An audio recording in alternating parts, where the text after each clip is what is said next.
नमस्कार, मी सुशील कुलकर्णी. आपण पाहत अॅनालायझर. मित्र हो, राष्ट्रवादी काँग्रेसचे नेते शरद पवार यांनी नुकतंच आपलं अपयश जाहीरपणे कबूल केलंय. होय, अपयश जाहीरपणे कबूल केलं आहे आणि त्यांनी आमची शक्तीच नाही, आमच्याकडे संख्या नाही, हे स्पष्टपणे सांगितलेलं आहे. शरद पवार आपलं अपयश कबूल करण्यासाठी नेमकी ही वेळ का निवडतात आणि ते का कबूल करतात, हाही प्रश्न आपल्या सगळ्यांच्या समोर आहे. जे शरद पवारांच्या प्रत्येक कृतीमध्ये एक राजकारण असतं आणि ते राजकारण देखील या वेळेला स्पष्टपणे समोर आलंय. शरद पवारांनी आपलं अपयश कबूल करताना देखील किती खोटारडेपणा केला आहे हे देखील मला तुम्हाला सिद्ध करून द्यायचं आहे. म्हणजे अगदी शरद पवार अजित पवारांच्या मुख्यमंत्री पदाचा विषय आल्यावरती नेमकं काय बोलतात, कसे बोलतात आणि का बोलतात हे आपल्याला बघायला लागेल. शरद पवार आधी काय बोललेत ते ऐकूया आणि मग पुढे जाऊया. काही परंतु शेवटी संख्या असली पाहिजे ना.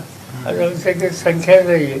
आम्ही क्रमांक 1चा पक्ष असतो, तर आमच्यातल्या सगळ्या सहकार्यांना विश्वासात घेऊन आम्ही काही निर्णय घेतले असते. पण आज आमच्याकडे शक्ती नाही, संख्या नाही आणि त्यावर त्याचं भाष्य करणं योग्य वाटतं. ऐकलं? पवारांचं हे विधान आम्हाला असं वाटतं की अजित पवारांचा मुख्यमंत्री बनण्याचा विषय निघाल्यानंतर सुरू झालाय. म्हणजे अजित पवार मुख्यमंत्री बनावेत अशी अपेक्षा निलेश लंके यांनी व्यक्त केली. त्याआधी अजित पवारांनी आम्ही आमचा मुख्यमंत्री केला नाही याबद्दलची खंत व्यक्त केली. पत्रकार विचारू लागले तेव्हा शरद पवारांनी सांगून टाकलं की आमची संख्या नाही, आकडाच नाही तर काय करणार, आकडा आल्यावर बघूया, या सगळ्या गोष्टी पवार बोलून गेले. पण हे बोलताना पवार खोटं बोलत होते हे आपल्या लक्षात येत होतं. 1999 पासून 2019 पर्यंत एक काळ सोडला, 14 ते 19चा काळ सोडला, तर बाकी राष्ट्रवादी काँग्रेस सत्तेत सहभागी होती काँग्रेसच्या सोबत. 2004 मधली एकमेव स्थिती अशी आहे ज्या दिवशी आकडे म्हणजे संख्या शरद पवारांच्या सोबत होते. 2004च्या निवडणुकीमध्ये सिंगल लार्जेस्ट पार्टी म्हणून पहिल्यांदा आणि शेवटचं राष्ट्रवादी काँग्रेस आलेलं होतं. काँग्रेसकडे 69 जागा होत्या, राष्ट्रवादी काँग्रेसकडे 71 जागा होत्या. या स्थितीत सुद्धा शरद पवारांनी मुख्यमंत्री पदावर पाणी सोडलं आणि स्वतःसाठी 3 जास्तीची मंत्रीपदं मागून घेतली. का? 71 ही संख्या शरद पवारांच्या हातामध्ये असताना सुद्धा आपल्या पक्षाचा मुख्यमंत्री पवारांना होऊ द्यावा वाटला नाही. का?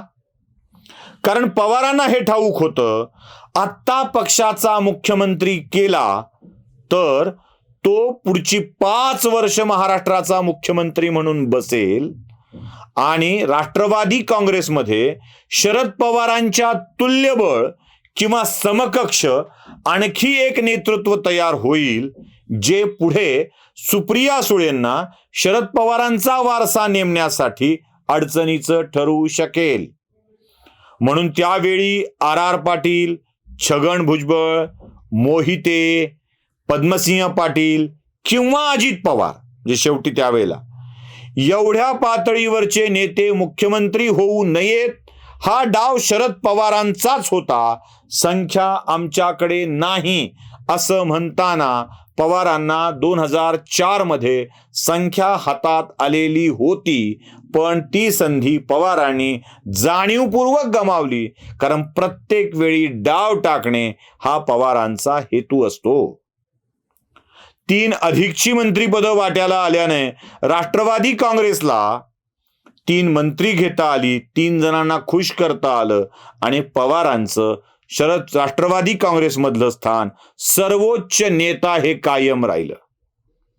कारण शरद पवारांच्या नंतर मुख्यमंत्री झालेला असा एकही नेता राष्ट्रवादी काँग्रेसमध्ये नाही. सगळे पवारांना नमस्कार करणारे, वंदन करणारे, पवारांना जसं मुख्यमंत्रीपद मिळवता आलं म्हणजे ते 3ऱ्या नंबरला आलेत. आता पहिल्या नंबरला वसंतराव नाईक आहेत, 2ऱ्या नंबरला विलासराव देशमुख आहेत आणि 3ऱ्या नंबरला शरद पवार आहेत. फडणवीस बनले असते तर पवार 4थ्या नंबरलाही गेले असते, पुन्हा झाले असते तर. पण सर्वाधिक काळ मुख्यमंत्रीपद भोगणारे राष्ट्रवादी काँग्रेसचे नेते शरद पवार 3ऱ्या क्रमांकाचे, त्यांच्यानंतर त्यांच्या पक्षात माजी मुख्यमंत्री असं बिरुद लावणारं कोणीच नाही.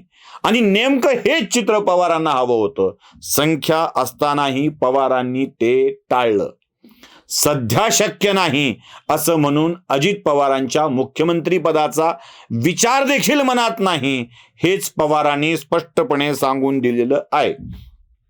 जरा 1999 ते 2014 या 15 वर्षाच्या कालखंडामध्ये पवारांनी गृहमंत्रीपद आपल्याकडे ठेवलं ते यासाठीच.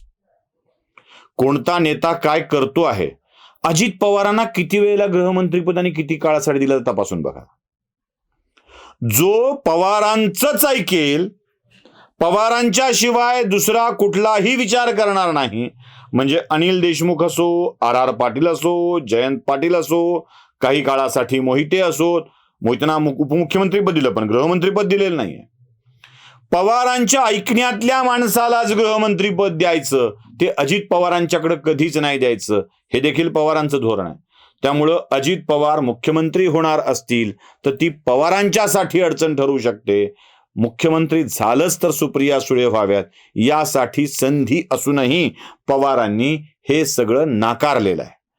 हे रुदन आहे, खोटं खोटं बोलणं आहे, मगरीचे अश्रू आहेत, आमची संख्या नाही. आणि खरं तर पवारांची ही कबुली आहे, संख्याच नाही आहे. आधी मारे महाराष्ट्राचे मोठे नेते अशी चर्चा त्यांचे समर्थक करत असतात. पवारांच्याकडं संख्या नाही हे पवारांना जाहीरपणे बोलावं वाटलं, हे महत्वाचं आहे. जरा संख्या होती तेव्हा काय स्थिती आहे बघूया. 1998च्या लोकसभा निवडणुकीमध्ये 38 जागांवरती काँग्रेसचा विजय झालेला होता. शरद पवार त्यावेळेला काँग्रेसमध्ये होते. 48 पैकी 38 खासदार काँग्रेसचे निवडून आलेले होते. अटलजींचं सरकार बनलेलं होतं. अटलजींचं सरकार एकमतानं पडलेलं होतं.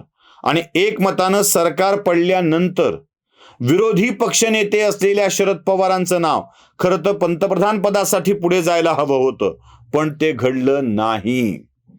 अटलजींचं सरकार पडल्यानंतर दुसऱ्या पक्षाला पाठिंबा देऊन सरकार बनवण्याचं धोरण काँग्रेसनं स्वीकारलं, पण पवारांना पंतप्रधान होऊ दिलं नाही.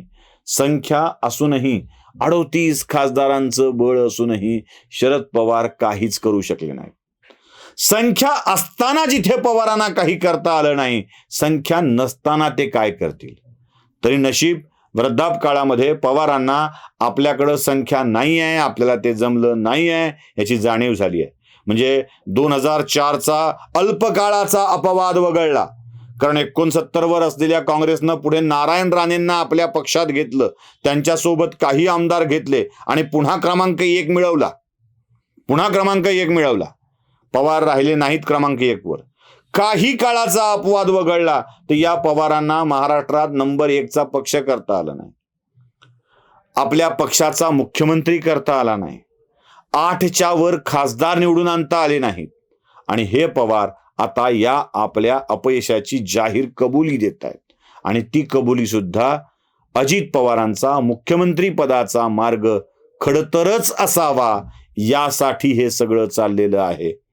सुप्रिया सुळे अजित पवारांना थेट बाधित करू शकत नाहीत, म्हणून कदाचित रोहित पवारांचं व्यक्तिमत्व वाढवणं चाललं आहे का, हा प्रश्न देखील आपल्या समोर पडतोच.